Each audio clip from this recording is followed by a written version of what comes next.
Welcome to this tutorial on running power flows in PSS software. Once we have started our PSS software, we have to load the static power flow data of the case we want to analyze.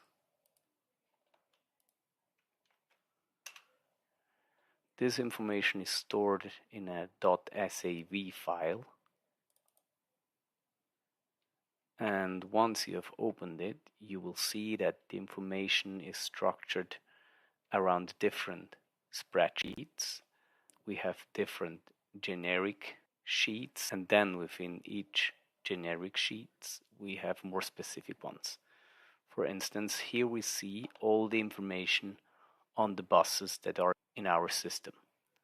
We have the bus numbers, we have bus names, their base voltages assigned to each bus, as well as the code of the bus type.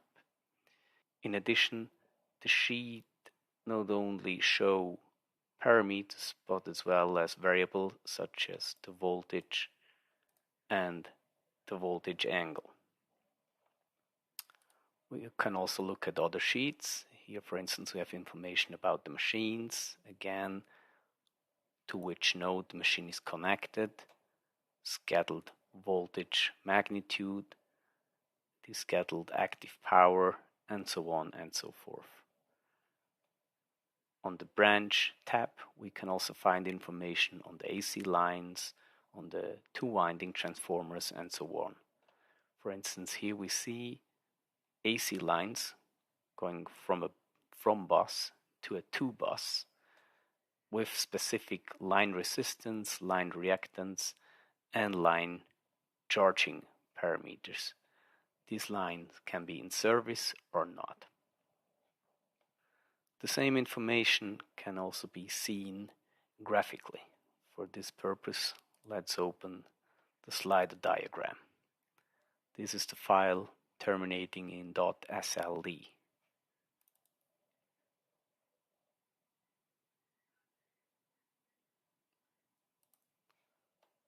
The slider diagram shows graphically the network.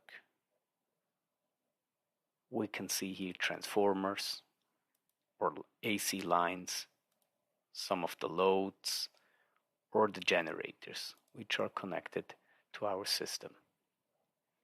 It's very important that the first time you open such a single line diagram that you right click and you make sure that the bind items is not activated. If bind item is activated and you accidentally delete one of these elements, the corresponding entry in the network data in this spreadsheet-like information interface will be also deleted. If you want to access the information of a particular element, for instance this transformer, just double click on it and then you can specify the information similar to what we have seen in the network data sheet. To run a power flow, you can either use the menu Power Flow, then go to Solution and use the entry Solve. A window will pop up that allows you to select between different solution methods to consider tabs, tab changers in the transformers, to start from different initial solution, either flat start or not flat start, apply reactive power limits to the generator, and so on and so forth. To solve the power flow, simply click on Solve. Please make sure that your power flow converges. This you can see in the progress window in the lower part.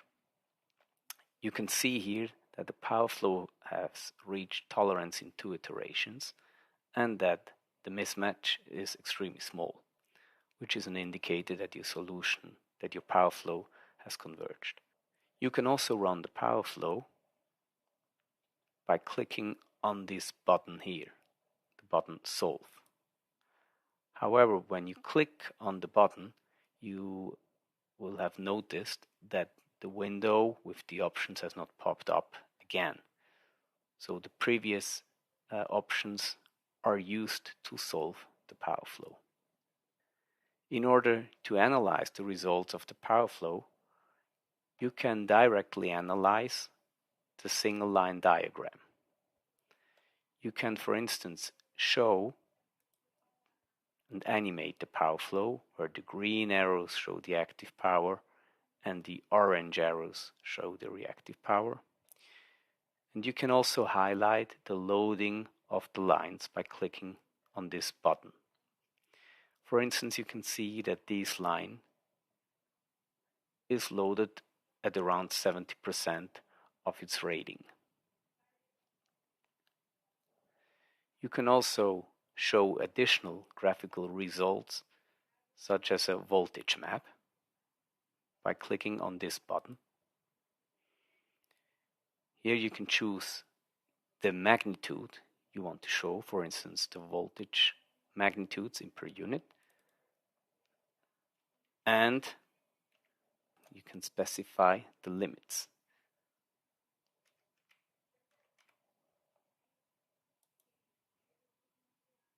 In order to apply the limits, please click on this button to update your choice.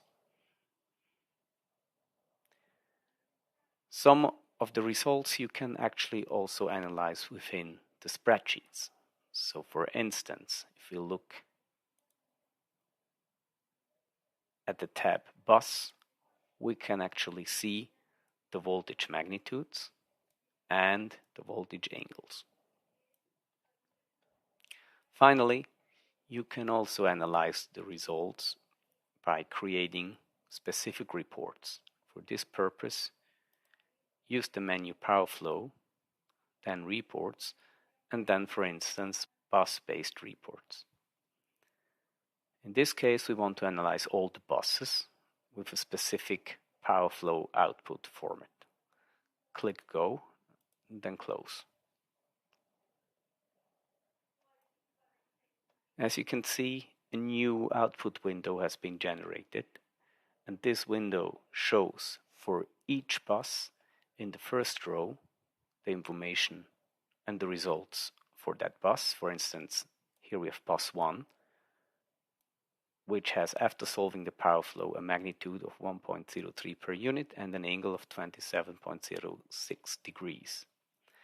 In addition, subsequent rows show active and reactive power inflows or outflows. First, inflows from generation are shown. In that case, generator at bus 1 injects 700 megawatts and 184.5 megawatts to bus number 1, and from bus number 1 to bus number 5, 700 megawatts and 184.5 megawatts flow.